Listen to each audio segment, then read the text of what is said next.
Good evening, visitors, and welcome to the Australian War Memorial's Last Post ceremony. My name is Melanie Cassar, and joining us today from the Royal Australian Navy is Chief Petty Officer Michael Baruch. We welcome the veterans who have served, those that are still serving, and the families that love and support them. We acknowledge the members of RSL and Services Clubs Association, RSL Victoria and RSL Queensland, who are watching the broadcast of this ceremony across Australia. During this evening's ceremony, wreaths will be laid at the base of the pool of reflection by visitors to the memorial. If you are able, please stand and join in singing the national anthem.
If able, please be seated. The Australian War Memorial was the vision of Charles Bean, Australia's First World War official historian. Bean landed with the Australian troops on Gallipoli and stayed with them at the front through to the end of the war. The idea of this national memorial and museum came to him at Pozières, France, in the depths of the bloody fighting of 1916. Bean's idea was that this would be a place where family and friends could mourn loved ones buried in faraway places. It would also be a place that could help all Australians understand what these men and women had endured and what they had done for us. Bean's vision, to which we remain true, is best expressed as inscribed in the entrance to the memorial's galleries. Here is their spirit, in the heart of the land they loved, and here we guard the record which they themselves made. Tonight we will read the story behind just one of those on the Roll of Honour, which lists the names of more than 102,000 men and women who have given their lives for us in war and on operations for more than a century. But first we present a lament, Flowers of the Forest. Wreaths or floral tributes will now be laid at the base of the pool of reflection.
Today we pay tribute to driver James Alexander Leckie.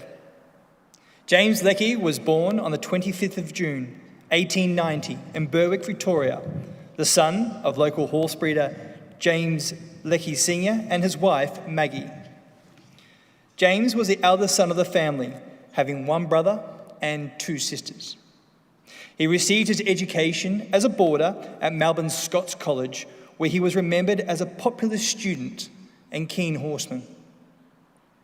On completion of his schooling, James served 1 year in the Light Horse Regiment and took up work as a farmer, which was his profession at the outbreak of the war in 1914. He enlisted into the Australian Imperial Force on the 25th of February 1916, following his brother William, who had enlisted the year before. James Leckie had previously been rejected twice due to the state of his teeth. However, his persistence paid off and he was eventually accepted. He was allocated to the 8th Field Artillery Brigade and embarked from Melbourne on board the troop ship Medic on the 25th of May 1916. Leckie arrived in England 2 months later and spent more time training with his unit before heading to the Western Front at the end of October 1916. He first saw action with his unit at Strazel and Armentières on the arrival at the front. His first major action took place in Belgium in September 1917 at Polygon Wood. Polygon Wood was a significant landmark for the Epierre salient and an essential part of the Allied attempts to take Passchendaele Ridge. By 1917, the wood had been reduced to burnt stumps. German forces had fortified the area with concrete blockhouses, barbed wire, and an observation post, making Polygon Wood a treacherous target for the advancing troops. On the 26th of September, troops advanced behind a creeping barrage launched by the 8th Field Artillery Brigade, among others, in order to take their objectives. Australia's official war historian, Charles Bean, later described the barrage as the most perfect that ever protected Australian troops. Following action at Polygon Wood, Leckie's next battle was at Ploegstert Wood in November 1917 before being given leave in Paris in December. He was briefly hospitalised in January 1918 after returning from leave and rejoined his unit near Wennington in February that year. By 1918, the tide of the war was beginning to change.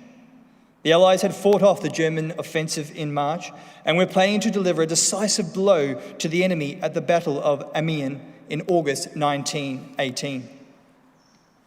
This was to be Leckie's next major action of war.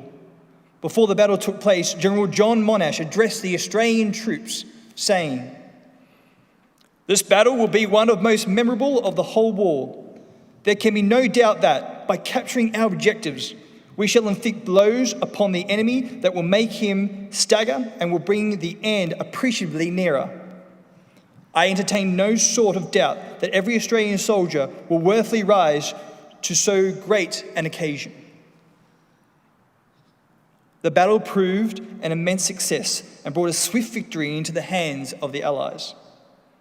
In the ensuing push, Leckie's unit provided artillery support at Mont Saint-Quentin at Perignon the following month. Though they were met with heavy resistance from the Germans, those attacks too proved successful. It was during the attack on the 1st of September 1918 that Leckie's brother, William, was killed in action while repairing communication lines on the front. On the 22nd of October 1918, with the war's end in sight, Leckie's unit was serving with the American and Australian battalions around Les Quetilles in northern France. As Leckie and his comrades were moving into their positions to attack, the enemy began shelling their lines. James Leckie was hit by shell fragments, severely wounding him in the chest. He was transferred to the 10th General Hospital at Rouen, where he was declared to be dangerously ill on the 11th of November 1918, the same day that the guns fell silent and armistice was declared. 3 days later, he succumbed to his wounds and died in hospital. He was just 28 years old. In Australia, the local newspapers noted the loss that James and Maggie Leckie endured, losing their only 2 sons in action. Mr. and Mrs. Leckie had 2 sons, both brave lads that paid the supreme sacrifice in fighting for their king and country and homeland. It is some little consolation to the bereaved parents to know that the young soldiers follow the precept that England expects that every man this day will do his duty, and that they, fighting forward, fell. Driver James Leckie was buried at the Saint-Sever Cemetery just south of Rouen, France. His name is listed on the honour roll on my right, amongst almost 62,000 Australians who died while serving in the First World War. His photograph is displayed today beside the pool of reflection. This is one of many stories of service and sacrifice told here at the Australian War Memorial. We now remember driver James Alexander Leckie, who gave his life for us, for our freedoms, and in the hope of a better world.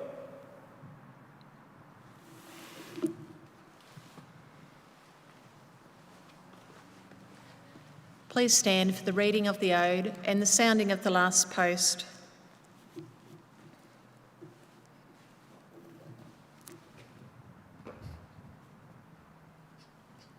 They shall grow not old as we that are left grow old. Age shall not weary them, nor the years condemn. At the going down of the sun and in the morning, we will remember them. We will remember them.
Lest we forget.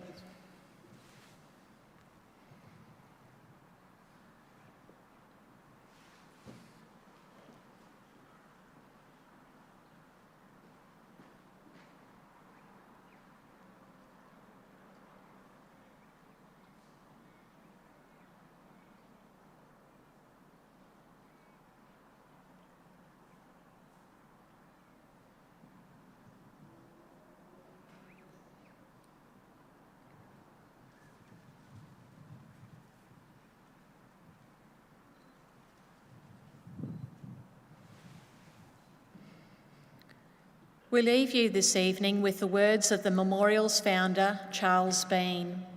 Many a man lying out there at Pozières or in the low scrub at Gallipoli with his poor, tired senses barely working through the fever of his brain has thought in his last moments, well, it's over.